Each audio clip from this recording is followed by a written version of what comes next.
नमस्कार दोस्तों। कहानियों की श्रृंखला में आज सुनिए जयशंकर प्रसाद जी द्वारा लिखी कहानी आंधी। चंदा के तट पर बहुत से छतनारे वृक्षों की छाया है, किंतु मैं प्रायः मुचकुंद के नीचे ही जाकर टहलता बैठता और कभी कभी चांदनी में ऊँघने भी लगता। वही मेरा विश्राम था। वहाँ मेरी एक सहचरी भी थी, किंतु वह कुछ बोलती ना थी। वह रहटों की बनी हुई मूसदानी सी एक झोपड़ी थी, जिसके नीचे पहले सथिया मुसारिन का मोटा सा काला लड़का पेट के बल पड़ा रहता था। दोनों कलाइयों पर सिर टेके हुए भगवान की अनंत करुणा को प्रणाम करते हुए उसका चित्र आंखों के सामने आ जाता। मैं सथिया को कभी कभी कुछ दे देता था, पर वह नहीं के बराबर। उसे तो मजूरी करके ही जीने में सुख था। अन्य मुसहरों की तरह अपराध करने में वह चतुर न थी। उसको मुसहरों की बस्ती से दूर रहने में सुविधा थी। वह मुचकुंद के फल इकट्ठे करके बेचती, सेमर के रुई बीन लेती, लकड़ी के गट्ठे बटोर कर बेचती, पर उसके इन सब व्यापारों में कोई और सहायक न था। एक दिन वह मर ही तो गई, तब भी कलाई पर से सिर उठाकर करवट बदल कर अंगड़ाई लेते हुए कलुआ ने केवल एक जम्हाई ही ली थी। मैंने सोचा, स्नेह, माया, ममता, इन सबों की एक घरेलू पाठशाला है, जिसमें उत्पन्न होकर शिशु धीरे धीरे इनके अभिनय की शिक्षा पाता है। उसकी अभिव्यक्ति के प्रकार और विशेषता से वह आकर्षक होते हैं, किंतु माया ममता किस प्राणी के हृदय में न होगी। मुसहरों को पता लगा, वे कल्लू को ले गए। तब से इस स्थान की निर्जनता पर गरिमा का एक और रंग चढ़ गया। मैं अब भी तो वहीं पहुंच जाता हूँ, बहुत घूम फिर कर जैसे मुचकुंद की छाया की ओर खिंच जाता हूँ। आज के प्रभात में कुछ अधिक सरसता थी। मेरा हृदय लय हल्का हल्का सा हो रहा था। पवन में मादक सुगंध और शीतलता थी। ताल पर नाचती हुई लाल लाल किरणें वृक्षों के अंतराल से बड़ी सुहावनी नजर आ रही थी। मैं प्रजाति के सौरभ में अपने सिर को धीरे धीरे हिलाता हुआ कुछ गुनगुनाता चला जा रहा था। सहसा मुचकुंद के नीचे मुझे धुआं और कुछ मनुष्यों की चहल पहल का अनुमान हुआ। मैं कौतूहल से उसे ओर बढ़ गया। वहाँ कभी एक सराय भी था, अब उसका ध्वंस ही बचा शेष रह गया था। 2-1 कोठरियाँ थीं, किंतु पुरानी प्रथा के अनुसार अब भी वह वहीं पर थीं, पथिक ठहरते थे। मैंने देखा कि मुचकुंद के आसपास दूर तक एक विचित्र जमावाड़ा है। अद्भुत शिविरों की भांति में यहाँ पर कानन चरों बिना घर वालों की बस्ती बसी हुई है। सृष्टि को आरंभ हुए कितना समय बीत गया, किंतु इन अभागों को कोई पहाड़ की तलहटी या नदी की घाटी बसाने के लिए प्रस्तुत न हुई, और न इन्हें कहीं घर बनाने की सुविधा ही मिली। वे आज भी अपने चलते फिरते घरों को जानवरों पर लादे हुए घूमते रहते हैं। मैं सोचने लगा, ये सभ्य मानव समाज के विद्रोही हैं, तो भी इनका एक समाज है। सभ्य समाज के नियमों को कभी ना मानकर भी इन लोगों ने अपने लिए नियम बनाए हैं। किसी भी तरह जिनके पास जो कुछ है उनमें से लेना और स्वतंत्र होकर रहना, इनके लिए सदैव आज के संसार के लिए विचित्र संग्रहालय रहता है। ये अच्छे घुड़सवार और भयानक व्यापारी भी हैं। अच्छा, ये लोग कठोर परिश्रमी और संसार यात्रा के उपयुक्त प्राणी भी हैं। फिर इन लोगों को कहीं बसना, घर बनाना क्यों पसंद नहीं किया जाता? मैं मन ही मन सोचता हुआ धीरे धीरे उनके पास पहुंच गया। कौतूहल ही तो था। आज तक इन लोगों के संबंध में कितनी ही बातें सुनता आया था। जब निर्जन चंदा का ताल मेरे मनोविनोद की संग्रामी की तरह बसा हुआ था, तब मुझे क्या ये आकर्षित कर सकता था? मैं धीरे धीरे मुचकुंद के पास पहुंच गया। एक डाल से बंधा हुआ एक सुंदर बछेड़ा हरी हरी दूब खा रहा था, और लहरा कर कुर्ता पहने रुमाल सिर में बांधे हुए एक लड़की उसकी पीठ सूखे घास के गट्ठे से मल रही थी। मैं रुक कर देखने लगा। उसने मुझसे, घोड़ा लोगे बाबू? ऐसा बोला। नहीं, नहीं नहीं, कहते हुए मैं आगे बढ़ा कि एक तरुणी ने झोपड़े से सिर निकाल कर देखा। वह बाहर निकल आई। उसने कहा, आप पढ़ना जानते हैं? हाँ, जानता तो हूँ। हिंदुओं की चिट्ठी आप पढ़ लेंगे? मैं उसके सुंदर मुख को कला की दृष्टि से देख रहा था। कला की दृष्टि ठीक तो बौद्ध कला, गांधार कला, द्रविड़ों की कला इत्यादि नाम से भारतीय मूर्त सौंदर्य के अनेक विभाग जो हैं, जिसमें गढ़न का अनुमान होता है। मेरे एकांत जीवन को बिताने की सामग्री के इस तरह के जड़ सौंदर्य बोध भी एक स्थान रखता है। मेरा हृदय सजीव प्रेम की कभी आलुप नहीं हुआ था।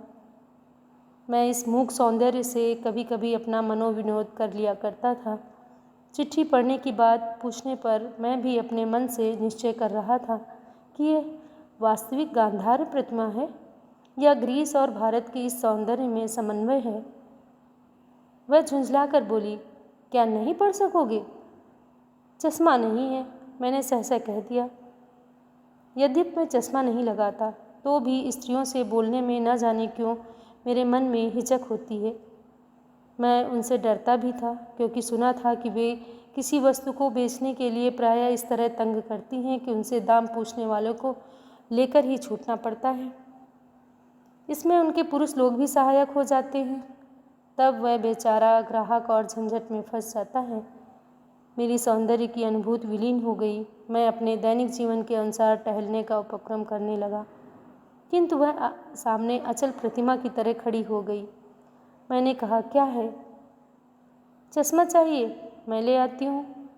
ठहरो ठहरो, मुझे चश्मा नहीं चाहिए, कहकर मैं सोच रहा था कि कहीं मुझे खरीदना ना पड़े। उसने पूछा, तब तुम पढ़ सकोगे क्या? मैंने देखा कि बिना पढ़े मुझे छुट्टी ना मिलेगी। मैंने कहा, ले आओ, देखो संभव है कि पढ़ सकूं। उसने अपनी जेब से एक बुरी तरह तुड़ा मुड़ा पत्र निकाला। मैं उसे लेकर मन ही मन पढ़ने लगा। लैला, तुमने जो मुझे पत्र लिखा था उसे पढ़कर मैं हंसा भी और दुख भी हुआ। हंसा इसलिए कि तुमने दूसरे से अपने मन का ऐसा खुला हुआ हाल क्यों कह दिया। तुम कितनी भोली हो। क्या तुमने ऐसा पत्र दूसरों से लिखवाते हुए जरा भी हिचक नहीं महसूस की? तुम्हारा घूमने वाला परिवार ऐसी बातों को सहन करेगा क्या? क्या इन प्रेम की बातों को तुम गंभीरता का तनिक भी अनुभव नहीं करती हो? और दुखी इसलिए हुआ कि तुम मुझसे प्रेम करती हो। यह कितनी भयानक बात है, मेरे लिए भी और तुम्हारे लिए भी। तुमने मुझे निमंत्रित किया है प्रेम के स्वतंत्र व्यापार में घूमने के लिए, किंतु तुम जानती हो मुझे जीवन की ठोस झंझटों की छुट्टी नहीं है। घर में मेरी स्त्री है, 3 बच्चे हैं। उन सबों के लिए मुझे खटना पड़ता है, काम करना पड़ता है। यदि ऐसा नहीं होता तो भी क्या मैं तुम्हारे जीवन में अपने साथ घसीटने में समर्थ होता? तुम स्वतंत्र वन विहंगिनी और मैं एक हिंदू गृहस्थ। अनेकों रुकावटें, बीसों बंधन, यह सब असंभव है। तुम भूल जाओ, जो स्वप्न तुम देख रही हो उसमें केवल हम और तुम हैं। संसार का आभास नहीं है।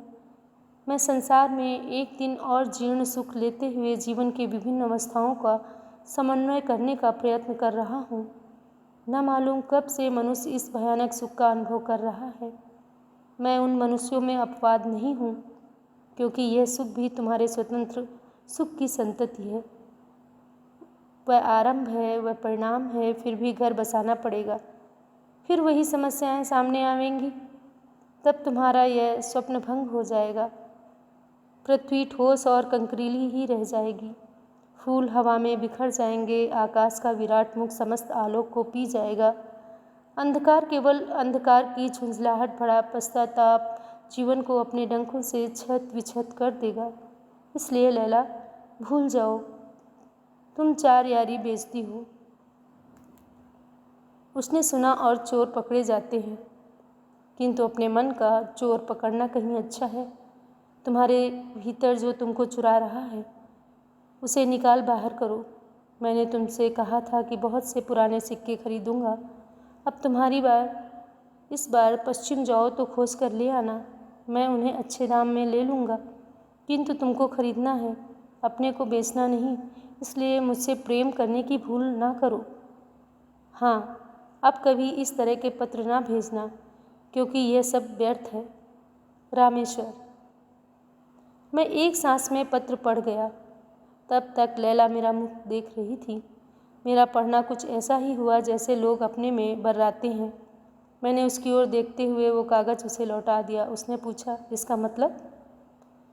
मतलब? वह फिर कभी समय जब मिलेगा तो बताऊंगा। अब मुझे जलपान करना है, मैं जाता हूँ, कहकर मैं मुड़ा ही था कि उसने पूछा, आपका घर बाबू? मैंने चंदा के किनारे अपने सफ़ेद बंगले को दिखा दिया। लैला पत्र हाथ में लिए वहीं खड़ी रही। मैं अपने बंगले की ओर चला। मन में सोचता जा रहा था, रामेश्वर? वही तो रामेश्वर वर्मा, सिक्योरिटी मर्चेंट। उसी की लिखावट है, वह मेरा परिचित है। मित्र मान लेने से मन के एक तरह की अड़चन है, क्योंकि मैं प्रायः अपने कहे जाने वाले मित्रों को भी जब अपने मन से संबोधित करता हूँ तो परिचित ही कहकर, सो भी जब इतना माने बिना काम नहीं चलता। मित्र मान लेने पर मनुष्य उसमें शिव के समान आत्मत्याग, बोधिसत्व के सर्वस्व समर्पण की जो आशा करता है, उसकी शक्ति ही सीमा प्रायः अतिरंजित होकर देखता हूँ। वैसे स्थिति में अपने को डालना मुझे पसंद नहीं, क्योंकि जीवन का हिसाब किताब उस काल्पनिक गणित के आधार पर रखने का मेरा अभ्यास नहीं है जिसके द्वारा मनुष्य अपने ऊपर अपना पावना ही निकाल कर लिया करता है। अकेले जीवन में नियमित व्यय के लिए साधारण पूंजी का ब्याज मेरे लिए पर्याप्त है। मैं सुखी विचरता हूँ। हाँ, मैं जलपान करके कुर्सी पर बैठा हुआ अपनी डाक देख रहा था। उसमें एक लिफाफा ठीक उसी अक्षरों में लिखा हुआ जिसमें लैला का पत्र था निकला। मैं उत्सुकता से खोलकर पढ़ने लगा। भाई रामेश्वर। इस तरह देखकर मेरा मन विचलित हो गया। अब पत्र को पूरा खोलकर पढ़ने की इच्छा होने लगी। तुम्हारा समाचार बहुत दिन में नहीं मिला। तुम्हें यह जानकर प्रसन्नता होगी कि हम लोग 2 सप्ताह के भीतर तुम्हारे अतिथि होंगे। चंदा की वायु हम लोगों को खींच रही है। मिन्ना तो तंग कर रहा है। उसकी माँ को और भी उत्सुकता है। उन सबों को यही सूझी है कि दिन भर ताल में डोंगी पर भोजन न करके हवा खाएंगे और पानी पिएंगे। तुम्हें कष्ट तो ना होगा? तुम्हारा रामेश्वर। पत्र पढ़ लेने पर जैसे कौतूहल मेरे सामने नाचने लगा। रामेश्वर के परिवार का स्नेह, उसके मधुर झगड़े, मान मनोबल, समझौता और अभाव में भी संतोष, कितना सुंदर मैं कल्पना उसके प्रति करने लगा। रामेश्वर एक सफल कदंब है जिसके ऊपर मालती की लता अपने सैकड़ों उलझनों से आनंद की छाया और आलिंगन का स्नेह सुरभि ढाल रही है। रामेश्वर का ब्याह मैंने देखा था। रामेश्वर के हाथ के ऊपर मालती की पीली हथेली जिसके ऊपर जलधारा पड़ रही थी। सचमुच ये संबंध कितना शीतल हुआ। उस समय मैं हंस रहा था। बालिका मालती और किशोर रामेश्वर, हिंदू समाज का ये परिहास, ये भीषण मनोविनोद। तो भी मैंने देखा, कहीं भूचाल नहीं, कहीं ज्वालामुखी की फूटन नहीं, पहिया ने दोनों गांव बहाया नहीं। रामेश्वर और मालती अपने सुख की फसल हर साल काटते हैं। मैंने जो सोचा, अभी अभी जो विचार मेरे मन में आया, वह न लिखूँगा। मेरी क्षुद्रता जलन के रूप में प्रकट होगी, किंतु मैं सच कहता हूँ, मुझे रामेश्वर से जलन नहीं। तो भी मेरे उस विचार की मिथ्या अर्थ लोग लगा ही लेंगे। आजकल मनोविज्ञान का युग है। प्रत्येक की मनोवृत्तियों के लिए हृदय को कबूतर का दरबा बना डालता है। इसके सफ़ेद, नीले, सुर्ख व श्रेणी विभाग कर लिया गया। उतनी प्रकार की मनोवृत्तियों को गिनकर वर्गीकरण कर लेने का साहस भी होने लगा। तो मैंने उस बात को सोच लिया। मैंने साधारण जीवन में एक लहर उठी, प्रसन्नता के स्निग्ध लहर, पारिवारिक सुखों से लिपटा हुआ प्रणय कलय देखूंगा। मेरे दायित्व विहीन जीवन का वह मनोविनोद होगा। मैं रामेश्वर को पत्र लिखने लगा। भाई रामेश्वर, तुम्हारे पत्र ने मुझ पर प्रसन्नता की वर्षा की है।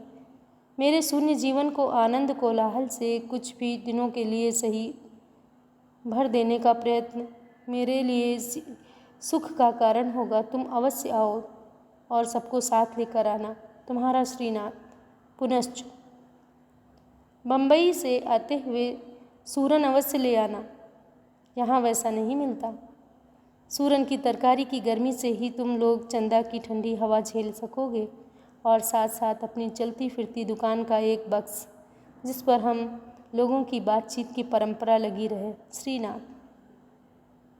दोपहर का भोजन कर लेने के बाद मैं थोड़ी देर अवश्य लेटता हूँ। कोई पूछता है तो कह देता हूँ यह निद्रा नहीं भाई, तंद्रा है।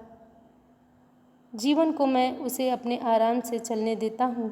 चिकित्सकों से सलाह पूछकर उसमें छेड़छाड़ करना मुझे ठीक नहीं जचता।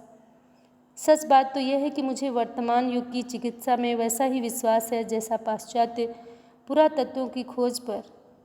जैसे ही सांची और अमरावती के स्तंभ और शिल्प के चिन्हों से वस्त्र पहनी हुई मूर्तियों को देखकर ग्रीक शिल्प कला का आभास पा जाते हैं और कल्पना कर बैठते हैं कि भारतीय बौद्ध कला ऐसी ही हो सकती है, क्योंकि वे कपड़ा पहनना जानते ही न थे। फिर चाहे आप त्रिपिटक से ही प्रमाण क्यों न दें। बिना अंतर्वशक, चीरव इत्यादि के भारत का कोई भी भिक्षु नहीं रहता था, पर वे कब मानने वाले। वैसा ही चिकित्सक के पास सिर दर्द की दवा को खोजने गए और वह पेट से उसका संबंध जोड़कर कोई रोचक औषधि ही दे देगा। बेचारा कभी न सोचेगा कि कोई गंभीर विचार करते हुए जीवन की किसी कठिनाई से टकराते हुए रहने से भी पीड़ा हो सकती है। तो भी मैं हल्की सी तंद्रा केवल तबीयत बनाने के लिए ही लेता हूँ।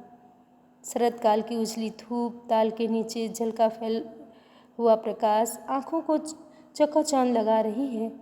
मैं कमरे में पड़ा अंगड़ाई ले रहा हूँ। दुलारे ने आकर कहा, ईरानी नहीं बलूची आए हैं।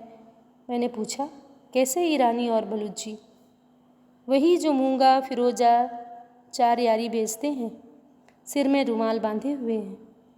मैं उठ खड़ा हुआ। दालान में आकर देखता हूँ कि एक 20 बरस का युवक के साथ लैला, गले में चमड़े का बैग, पीठ पर चोटी, छींट का रुमाल, एक निराला आकर्षण चित्र।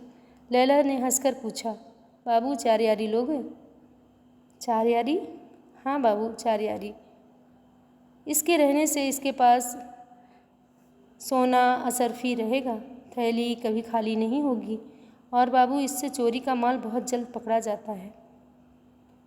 युवक ही साथ में बोल पड़ा, हाँ ले लो बाबू, असली 4 यारी है, सोना का 4 यारी।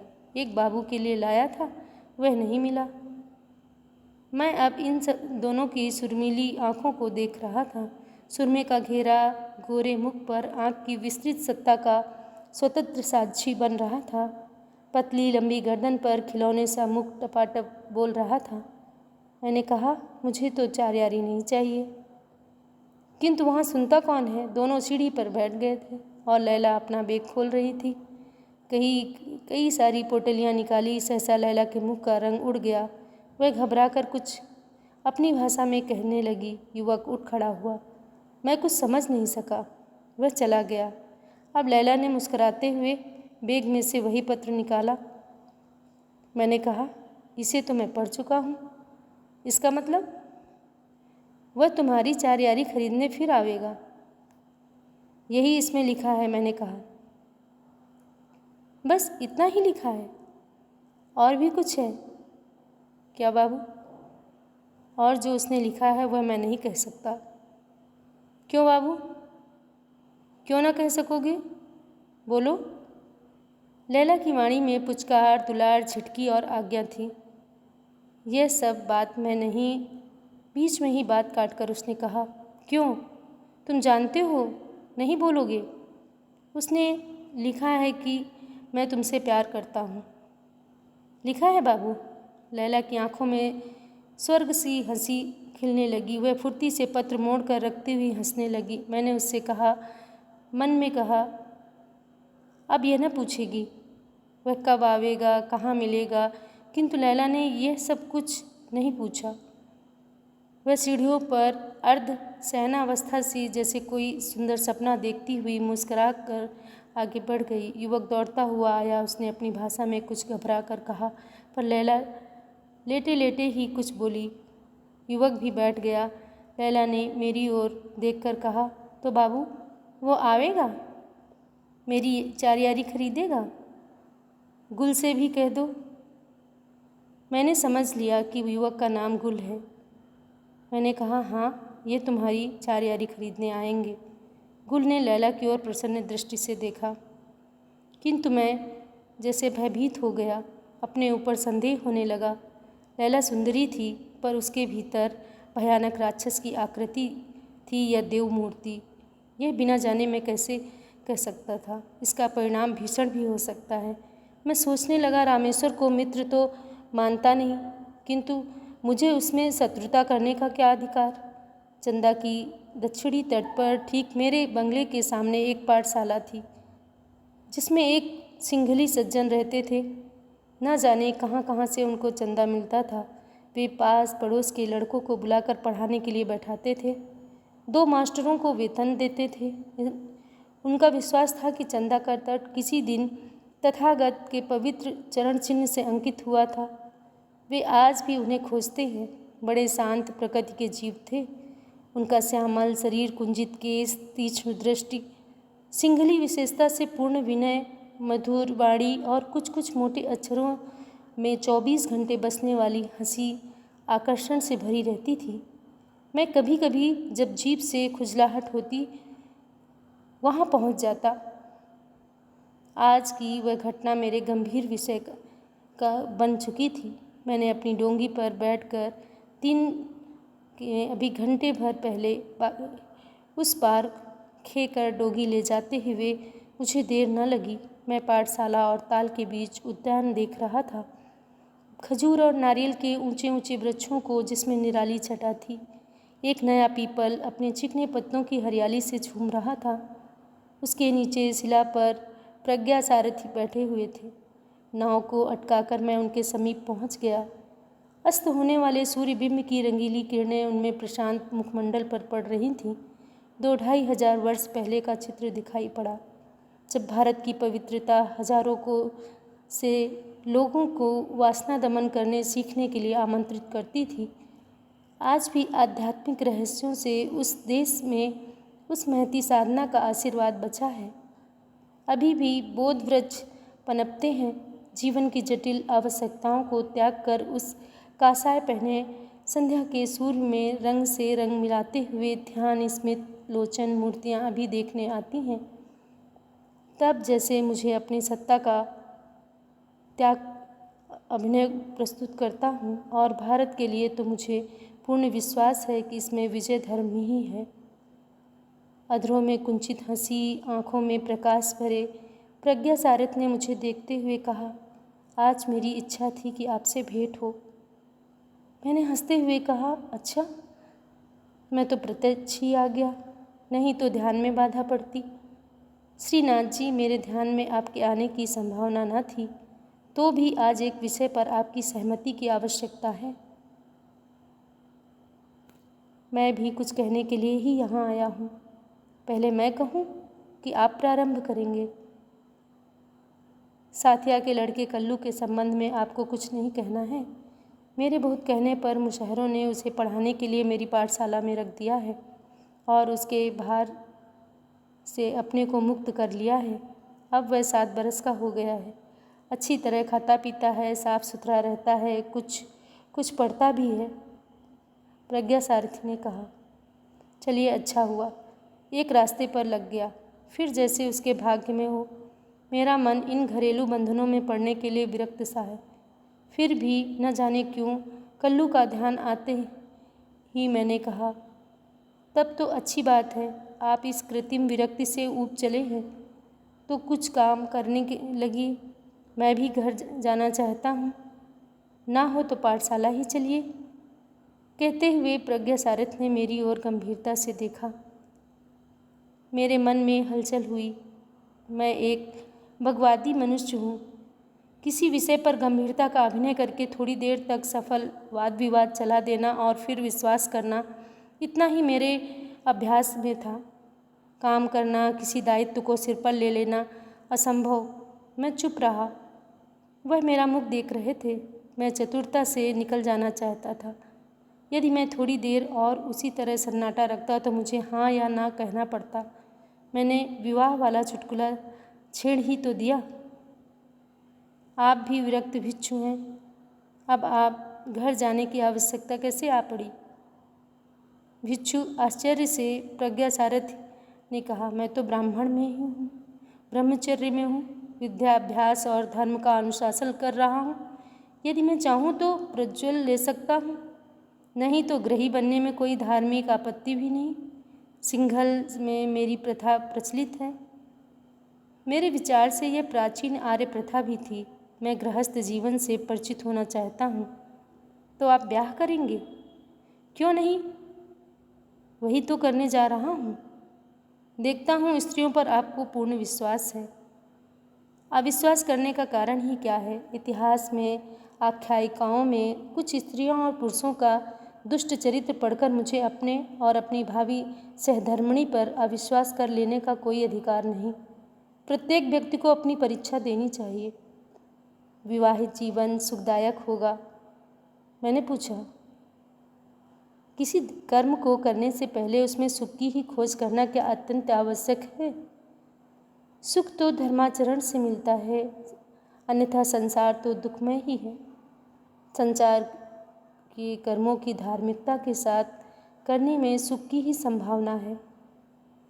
किंतु जैसे कर्म से तो सीधा सीधा स्त्री से संबंध है। स्त्री कितनी विचित्र पहेली है, इसे जानना सहज नहीं है। बिना जाने ही उससे अपना संबंध जोड़ लेना कितनी बड़ी भूल है। ब्रह्मचारी जी, मैंने हंसकर कहा, भाई तुम बड़े चतुर हो, खूब सोच समझ कर परख परख कर संबंध जोड़ना जानते हो। किंतु मेरी समझ में संबंध हुए बिना परखने का दूसरा उपाय नहीं। प्रज्ञासारथ ने गंभीरता से कहा। मैं चुप होकर सोचने लगा। अभी अभी जो मैंने एक कांड का बीजारोपण किया है, क्या वह लैला के स्वभाव से परिचित होकर मैं अपनी मूर्खता पर मन ही मन तिलमिला उठा।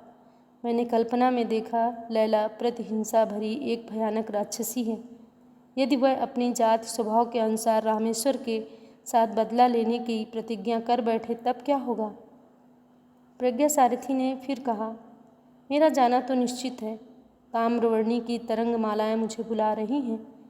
मेरी एक प्रार्थना है, आप कभी कभी आकर इसका निरीक्षण कर लिया करिए।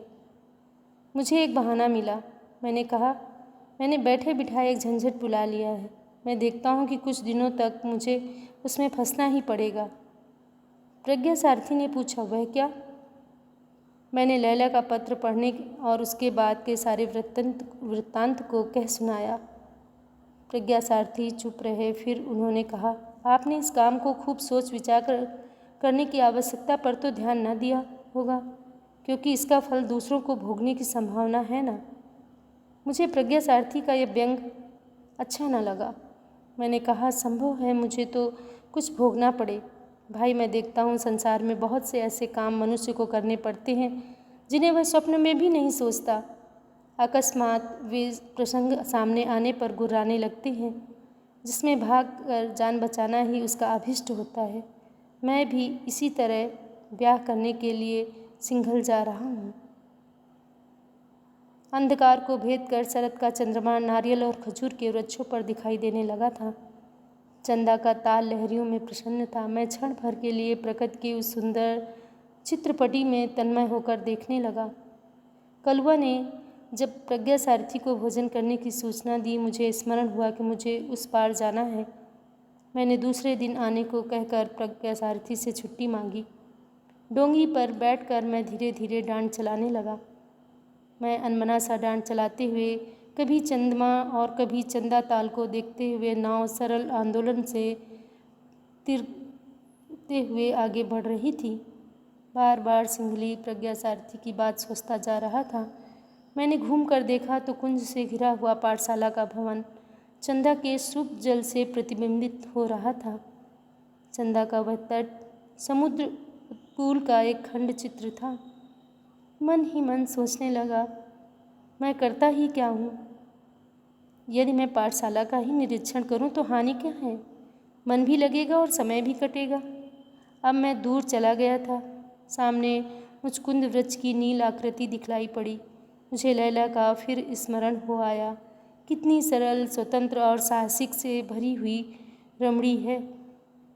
सुरमीली आँखों में कितना नशा है और अपने मादक उपकरणों से भी रामेश्वर को अपनी ओर आकर्षित करने में भी असमर्थ है। रामेश्वर पर मुझे क्रोध आया और लैला को फिर अपने विचारों में उलझते देखकर झुंझला उठा। अब किनारा समीप हो चला था। मैं मुचकुंद की ओर नाव घुमाने ही वाला था कि उस प्रशांत जल में 2 सिर तैरते हुए दिखाई पड़े। शरतकाल की शीतल रजनी में उन तैरने वालों पर मुझे आश्चर्य हुआ। मैंने डांड चलाना बंद कर दिया। दोनों तैरने वाले डोंगी के पास आ गए थे।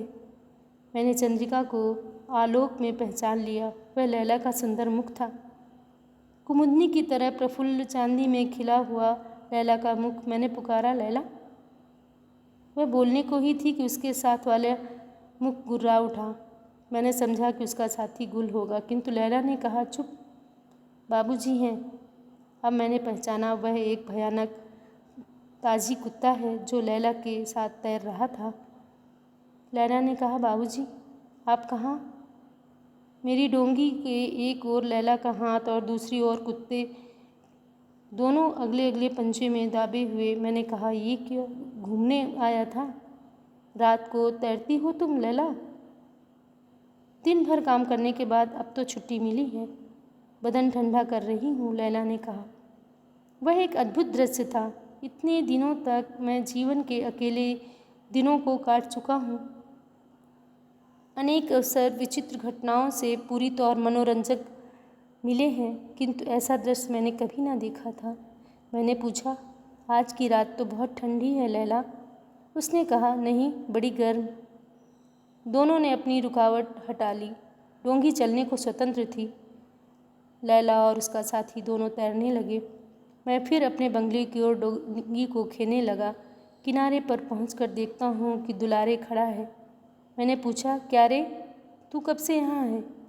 उसने कहा, आपको आने में देर हुई, इसलिए मैं आया हूँ। रसोई ठंडी हो रही है। मैं डोंगी से उतरकर बंगले की ओर चला। मेरे मन में न जाने क्यों संदेह हो रहा था कि दुलारे जानबूझकर परख कर आया है। लैला से बातचीत करते हुए उसने मुझे अवश्य देखा होगा, तो क्या वह मुझ पर कुछ संदेह करता है? मेरा मन दुलारे को संदेह करने का अवसर देकर जैसे कुछ प्रसन्न हुआ। बंगले पर पहुंचकर मैं भोजन करने बैठ गया। स्वभाव के अनुसार शरीर को अपना नियमित करते हुए, किंतु सो जाने से पहले ही मैं थोड़ी देर पढ़ना चाहता था। मैं सपना देख रहा हूँ, ऐसा मुझे अनुमान होने लगा। आज बहुत विलंब से सोया। आलस से कहीं घूमने फिरने की इच्छा न थी। मैंने अपनी कोठरी में ही आसन जमाया। मेरी आँखों में वे दृश्य सब घूम रहे थे। मैंने लाख चेष्टा की, किंतु लैला और वह सिंघली बिच्छू दोनों ही मेरे हृदय को अखाड़ा बना लिया था। मैंने विरक्त होकर विचार परंपरा को तोड़ने के लिए बांसुरी बजाना आरंभ कर दिया। आसावरी के गंभीर विलंबित आलापों से फिर भी लैला के प्रेमपूर्ण आकृति जैसे बनने लगी। मैंने बांसुरी बजाना बंद कर दिया और ठीक विश्राम काल में ही मैंने देखा कि प्रज्ञा सारथी मेरे सामने खड़े हैं। मैंने उन्हें बैठाते हुए पूछा, आज आप इधर कैसे भूल पड़े? यह प्रश्न मेरी विचार विश्रृंखला के कारण हुआ था, क्योंकि वे तो प्रायः मेरे यहाँ आया ही करते थे। उन्होंने हंसकर कहा, मेरा आना भूलकर नहीं है, किंतु कारण से हुआ है। कहिए, आपने उस विषय में कुछ स्थिर किया? मैंने अनजान बनकर पूछा, किस विषय में? प्रज्ञा सारथी ने कहा, वही पाठशाला की देखरेख करने के लिए, जैसा मैंने उस दिन आपसे कहा था। मैंने बात उड़ाने के ढंग से सोच विचार कर काम करने में विश्वास नहीं रखता। आपका तो यही कहना है कि मनुष्य प्रायः अनिश्चित अवस्था में बहुत से काम करने के लिए बाध्य होता है, तो फिर मुझे उस पर विचार विमर्श करने की आवश्यकता थी। जब वैसा अवसर आएगा तब देखा जाएगा। प्रज्ञा सारथी चले गए और मैं चुपचाप सोचने लगा। मेरे स्वतंत्र जीवन में माँ के मर जाने के बाद यह दूसरी उलझन थी। निश्चिंत जीवन की कल्पना का अनुभव मुझे इतने दिनों तक कर लेना चाहिए था। मैंने देखा कि मेरे निराश जीवन के उल्लास का छींटा भी नहीं। यह ज्ञान मेरे हृदय की ओर और भी स्पर्श करने लगा था। मैं अपना ही विचारशीलता से निश्चिंतता और विचार की अभेद्य अवस्था को देखने लगा। मेरे आलसी जीवन में सक्रियता की प्रतिध्वनि होने लगी, तो भी काम न करने का स्वभाव मेरे विचारों के बीच में जैसे व्यंग के साथ मुस्करा पड़ा। 3 दिनों तक मैंने सोचा और विचार किया। अंत में प्रज्ञा सारथी की विजय हुई, क्योंकि मेरी दृष्टि से प्रज्ञा सारथी का काम नाम के लिए तो अवश्य था, किंतु करने में कुछ भी नहीं के बराबर। मैंने अपना हृदय दृढ़ किया और प्रज्ञा सारथी से जाकर कह दिया कि मैं पाठशाला का निरीक्षण करूँगा, किंतु मेरे मित्र आने वाले हैं और जब तक यहाँ रहेंगे तब तक मैं अपना बंगला न छोड़ूंगा, क्योंकि वहाँ उन लोगों के आने से आपको असुविधा होगी। फिर जब वे चले जाएंगे तब मैं यहीं आकर रहूँगा। मैं उनसे गले मिलकर शीघ्रता से कहने लगा कि ये सब काम जो मुझसे बन पड़ेगा उनके जाने के बाद मैं करूँगा। तो ये थी जयशंकर प्रसाद जी द्वारा लिखी कहानी। आपको कैसी लगी? आप अपने विचारों को हम तक ज़रूर पहुँचाएं और यदि कहानी पसंद आती है तो लाइक, शेयर और सब्सक्राइब करें। धन्यवाद।